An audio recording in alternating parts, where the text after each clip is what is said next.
प्रयागराज नैनी के खान चौराहे के पास स्थित कृष्णा हॉस्पिटल पर गंभीर आरोप लगाए गए हैं। जानकारी के अनुसार पिपराव करछना की रहने वाली धाना देवी पत्नी सुखराम भारतीय का कुछ महीने पहले पैर में फ्रैक्चर हुआ था। उसका ऑपरेशन सड़वा नैनी स्थित जेनेटिक अस्पताल में कराया गया था, लेकिन कुछ समय बाद जब धाना देवी के पैर में मवाद भरने लगा तो परिवारजन उन्हें इलाज के लिए कृष्णा हॉस्पिटल लेकर पहुंचे। यहां इलाज के दौरान उनकी हालत बिगड़ती गई और महिला की मौत हो गई। महिला की मौत के बाद परिजनों ने अस्पताल प्रबंधन और डॉक्टर पर लापरवाही का आरोप लगाते हुए जमकर हंगामा किया। आक्रोशित परिजनों का कहना था कि डॉक्टर ने सही दवा और इलाज नहीं किया। घटना की सूचना मिलते ही पुलिस मौके पर पहुंची और परिजनों को समझा बुझाकर शांत कराया। पुलिस ने निष्पक्ष जांच का आश्वासन देते हुए शव को पोस्टमार्टम के लिए भेज दिया है। धाना देवी की मौत से परिवार पर दुखों का पहाड़ टूट पड़ा है।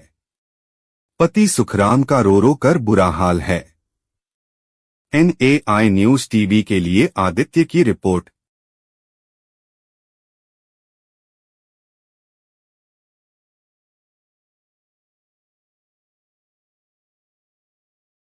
डॉक्टर साहब, कल जो घटना हुआ है इसके बारे में क्या कहना है?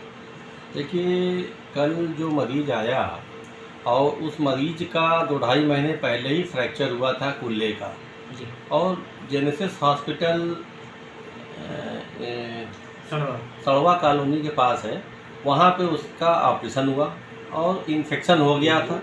मवाद आ रहा था, बुखार आ रहा था, मरीज की स्थिति अत्यंत गड़बड़ थी और मरीज का बुखार आने से उसकी स्थिति और गड़बड़ होती गई।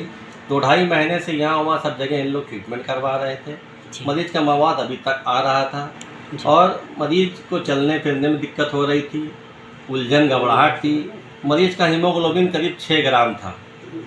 अब इस स्थिति में मरीज को जब हमारे पास परसों लाए हैं इन लोग, तो कहें कि डॉक्टर साहब इसमें मवाद आ रहा है, ये आ रहा है। तो हमने एक्सरे कर देखा और कुछ खून जांच वगैरह कराया, पल्स कल्चर वगैरह कराया। हमने कहा भाई ड्रेसिंग कर देते हैं, दवा थोड़ा बहुत देते हैं, आप खिलाइए, फिर हमको ला दिखाइए, क्योंकि भर्ती नहीं करें क्योंकि इनकी स्थिति ज़्यादा गड़बड़ है। इतने ऐसी स्थिति में इनको भर्ती नहीं करेंगे हम। तो कहा ठीक है। दूसरे दिन फिर लेके आए और दूसरे दिन जब लेके आए तो उनकी स्थिति और गड़बड़ थी। तो मैंने देखा, हमने कहा इनको बड़े हॉस्पिटल में कहीं दिखाइए कि इसको ट्रीटमेंट हम नहीं कर सकते हैं। तो हमसे उन्होंने कहा, उनके लड़के ने, कि डॉक्टर साहब अच्छा, क्योंकि उनके लड़के का कई साथ घर के बच्चे का या उनकी साली का सबका ट्रीटमेंट हमारे यहाँ हुआ है, सब एकदम ठीक है। लेकिन इस मरीज का भी जब फ्रैक्चर हुआ था तो एक्सरे हमारे यहाँ इन लोगों ने कराया, उसके बाद जाके ऑपरेशन कराया जेनेसिस हॉस्पिटल में। तो कहीं पे आप ऑपरेशन कराएं, जिम्मेदार वो होगा ना कि हम होंगे। हमारे पास जिस स्थिति में लाए, हमने कहा कि भाई इनको बड़े हॉस्पिटल में ले जाकर दिखाइए। तो उन लोगों ने क्या किया कि कहा ना डॉक्टर साहब अभी हम पैसा वैसा लेके नहीं आए हैं, मरीज से लेके चले आए हैं, अभी घंटे 2 घंटे आप रख लीजिए, फिर हम ले जाते हैं, पैसा इंतजाम करके ले जाते हैं दूसरे दिखाने के लिए। और उसी बीच में उनकी मृत्यु हो गई। तो अब वो कहें कि डॉक्टर साहब आपने सुई लगा दिया तो ऐसा हुआ। मरीज डॉक्टर के ऊपर क्या प्रत्यारोप लगाया गया? आरोप तो यही लगाएगा ना, आरोप प्रत्यारोप तो यही है कि डॉक्टर साहब ने सुई दिया तो ऐसा हो गया, इंजेक्शन दिया तो 60-65 साल की माता जी हैं जिनकी स्थिति 2 महीने से जिनका मवाद आ रहा है कुल्ले से, और उनकी स्थिति और उनका हीमोग्लोबिन 6 ग्राम है, उनकी स्थिति क्या हो सकती है आप खुद ही सोच सकते हैं। अब लोग तो कहते हैं कुछ भी हैं कि डॉक्टर साहब ने ऐसा कर दिया, डॉक्टर साहब ने वैसा कर दिया। हमारे पास जब कोई ट्रीटमेंट हुआ ही नहीं तो हम कैसे जिम्मेदार हैं? जहां ऑपरेशन कराएं वो जिम्मेदार हो, जिस डॉक्टर से इंजेक्शन अभी तक लगवाए तो वो जिम्मेदार है कि सब डॉक्टर सब जिम्मेदार होंगे? भाई ऐसे लोग करेंगे तो कोई भी डॉक्टर किसी का ट्रीटमेंट नहीं करेगा पैसे के अभाव में। हमारे पास उसने 1 रुपया भी जमा नहीं किया, उसके बावजूद मैंने उसका ट्रीटमेंट किया।